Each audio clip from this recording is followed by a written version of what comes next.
Okay, so I never got to the point in the last video, so I'll get to the point right now. So the CDC has come out and said, and they didn't make a big deal, not a lot of fanfare with this report, that they have learned that the idea that touching the virus and then touching your mouth and nose, etc., eyes, is not really a typical or common or prevalent way, whatever word you want to use. It's not the most likely way that you'll get infected from COVID-19. In other words, this virus clearly targets the lungs, and the most direct way of contracting that virus is to be close to another person who has the virus. Now, they are telling us that, well, let me just stay with that. So in other words, the CDC has come out and said that the aspect of, say, going to the supermarket, picking up a can, putting it in your grocery cart, taking it home, and later you're going to open this can of food when you're ready to eat it, or etc., and you're going to catch the COVID virus that way. Well, they're saying that that's not an effective way to transmit this virus. Now, I'm not saying the common flu or common cold doesn't get infected that way, and maybe that was the mistake that this agency made. They treated it with the kind of ideas that one would treat the the common flu, and they're doing this with COVID-19. But they may be too stringent, and certainly people don't already know it. They should take it into consideration that being over stringent is not necessarily a good thing. Rather than saying being over stringent with the hand washing, which you still should do, and sanitizing your hands, which you still should do, because these are existing paradigms, and why change them if we feel it's helping? But certainly it was a huge mistake, and I'm not even going to mince my words, that the powers that be, and I might even mention World Health Organizations, I might even mention governors of individual states, I might even mention our leadership at the top of the heap, the executive office, the president, etc., came out in the wrong direction. Wearing the mask, in my humble opinion, is certainly the most important thing other than social distancing. In other words, if you're wearing the mask, that will give you some protection, even though they tell you it just protects others. See, this is the problem. The problem is they're not giving us the common sense approach. If you're next to somebody by some random chance, because you've taken a risk, you've gone out to a supermarket, or you've gone out to the drugstore where you feel that you have to go to get your food, to get your medicine, right? And you've kept all your trips outside for such essential purposes, or to get gas so you can go to those places, there's some risk level associated with that. That's what the whole lockdown concept is about, right? There's some risk associated with that. So what should you do? You should minimize your risk. You should wear a mask. Why am I not wearing a mask right now? I'm walking outdoors. The CDC, the WHO, the mainstream news media, everybody agrees that wearing a mask is a good thing. Maybe it's for the wrong reasons. Okay. Let's say you got yourself tested just the other day, right? And you got your results back and you're COVID free. Does that mean you shouldn't wear a mask because the CDC is only saying at the moment to wear the mask to protect others? No. Of course you should wear the CDC, because if you haven't been infected, you don't want to get infected, right? You don't have any immunity to this disease just because you didn't get infected. There's a lot of people who are picking and choosing news or media articles or podcasts that agree with their own personal belief. But I'd like you to remember that it's just your own personal belief, just like I have my own personal beliefs. You don't have to believe me. You could read the articles. And I could tell you the science behind why the CDC may have come out in the wrong position initially, why the World Health Organization was not giving the right messages to people. And that was this, and it's very simple. At the time that the breakout occurred, the healthcare system was woefully unprepared. and there were shortages of the things that the health professionals needed. The health professionals needed these things in order to save us. So if we're thinking of sacrificing a life, maybe they're at the point like, oh, okay, we could lose a few civilian lives, right? A few civilian lives. Okay, we can afford to do that, but what we can't afford to do is lose a trained medical professional's life. So let's say that was the paradigm. Let's say that was what was going on.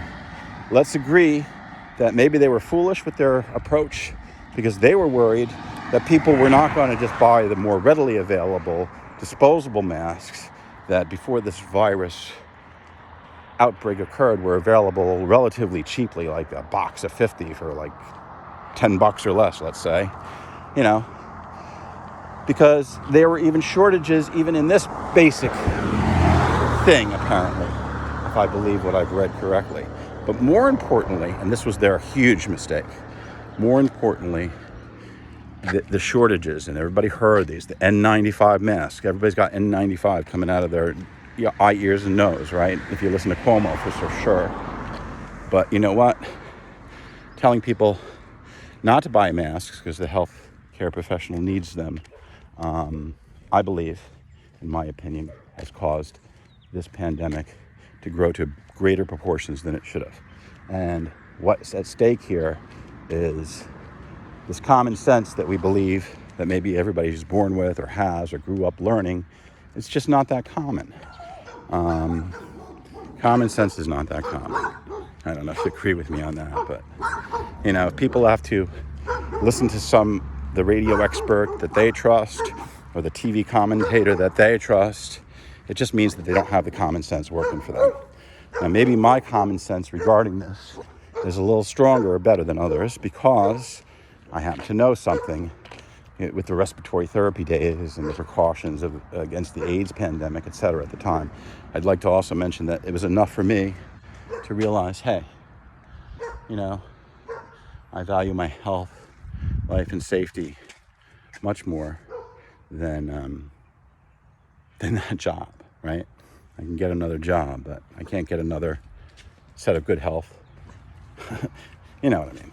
So, at any rate, so that was what this podcast was about. Sure, there were mistakes made. And what can you do about it? Are they unforgivable mistakes? You have to make up your own mind about it. But we have to move on.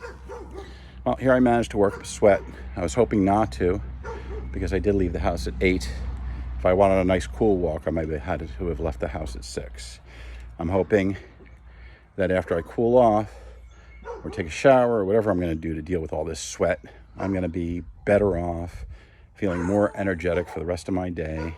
And I basically just changed my routine just today and combined something that I wanted to do, which is maybe getting back to my website, building activities, sharing things that I believe in with the world at large, writing, and things like that. So yeah, I took these, I did this podcast. Maybe I'm not looking my best. Maybe I need a haircut. I think I do. And yeah, I could probably stand to lose a few more pounds. But, the basic health that we have until we get that perfect health that maybe we've been working for, or that perfect body that we're working for, or that perfect routine, or having the ideal set of circumstances where we live or what we do. In the meantime, let's just do some common sense things. If this global pandemic is causing you to not get the kind of exercise because you're just not moving around as much as you used to, because even if you weren't walking, maybe you had a job and you had to walk to the subway. There was some walking involved in whatever you're doing, and now you're kind of like become a shut-in, right? You're staying inside the house. Depending on where you live, I don't think anybody has taken it that far. But it's kind of like people who don't have anything to do in general might think, oh, this is the only thing to do. Get in their car and go to a restaurant. Get in their car, go to work. Get on the subway and go to work. What about going ahead and taking a walk? What about walking around your own backyard if you have one? And you know what? If all that fails, you could even just do exercises right there in your house. And to be honest with you, a friend of mine who I owe a call to, who is a diabetic, even told me the idea that simple exercises you could do right when you're still in bed, right? You don't have to get out of bed to do them. There you go. Much more flattering angle. Is this my good side? Anyway, I think it is. This side doesn't look as good. This side needs better grooming. Whatever. So, forgive me with my digressions. Forgive me for getting too personal. But, my intent is to share the information that I've learned or understood from the beginning. And the thing I want to leave you with is that your number one line of defense when you go into a place where you're taking a risk, such as a supermarket or a pharmacy, someplace that you feel you need to go to, because there are ways around it. There's workarounds for all kinds of things now. With Instacart, somebody could go shopping for you and bring it to you.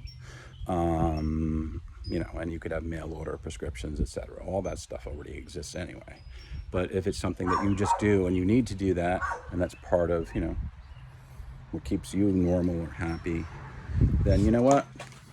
You can go ahead and do it, but be safe, be smart, I don't think about whether there's a lot of people or just a few people in the given supermarket that I'm at, or the store, or if I go into a Dollar General that's open because it's essential, because they sell food. I'm still aware that the likelihood, especially even in this area where I live, because, it's not under the kind of lockdown things it's not under the same kind of lockdown restrictions as New York City for sure, and other cities that have been hit hard by this virus. But common sense still needs to prevail. And I even walked into the local Walmart yesterday over here in North Carolina, and I don't know if it was Hubert or Swansboro, but I walked into there, and there was a sign. The sign said, they suggest that you wear a mask, and they could suggest it because it's not mandated. But I'll tell you, you'll run into many instances where you'll be coming into contact with people less than 6 feet away. And who knows if they're infected or not. We can't assume. The assumption should be that everybody is infected, everybody who you don't know, who you don't live with, right? Well, like, what's the standard for who do you have to avoid? Anybody who you don't know, anybody who you don't live with, just really anybody. I mean, people are taking the same precautions with family people, right? Sons are not visiting their aged moms because, hey, maybe they're a carrier. The science that we have right now has to be good enough until there's some other scientific solution. And there has to be other solutions as far as reopening and things like that. But personally, I recommend not going to restaurants really right now, even if they're open, particularly indoor restaurants as opposed to some kind of outdoor setting, mainly because it's not just the density, right? It's what you're doing. You're using forks and knives and utensils, which can effectively spoon the virus right into you. Now, just because the CDC says that the virus being transmitted by something that you touch, it is not the way that it's going to be transmitted. But you do need to consider that the CDC also didn't say, well, you touch a spoon, the spoon's in a restaurant, there's other people in the restaurant, and if the virus is there because somebody has just coughed, and maybe they don't have a mask on. Well, if they're mandated, they should have a mask on. But maybe it was one of those moments where they had the mask off, right? If you're eating, you're not keeping the mask on all the time. That's just common sense. Use common sense, folks, and stay alive. If you're spoon feeding the virus into your mouths, you're giving the virus a chance that maybe it shouldn't have had, right? You're taking an unnecessary risk. And how important is it to you personally to have to go out to eat? That's what I ask. And as far as the businesses that are restaurants, well, I feel bad for them, right? I could have been in some kind of business that might have got killed by this pandemic. I've done a few entrepreneurial ventures and things like that. And you know what? You're subject to what happens. Doesn't even matter if you're established. Doesn't even matter if you're some huge chain, right? It doesn't matter, right? People who are in business to make money. That's plain and simple. And you know what? There's a risk associated with every business. So I don't well, that's another podcast in its entirety. I feel bad, that maybe some restaurant that we all love has gone belly up. And maybe if they were smarter, they would have focused on takeout or this or that or whatever they had to do for the in-betweens. And, that's just like a Darwinian concept, right? Survival of the fittest. And it's just plain old economics too. So anyway, this was an overly long podcast, but I finished my walk. I've had a little cool down in the shade, an unintended benefit before I go back inside, because it's still nice and cool here in the shade, and I've stopped walking. So you folks have a great day, and remember, be safe, be careful, be smart. Use common sense at all times, and try to understand something about this virus that you don't want to catch, right? All right. You have a great day. Bye.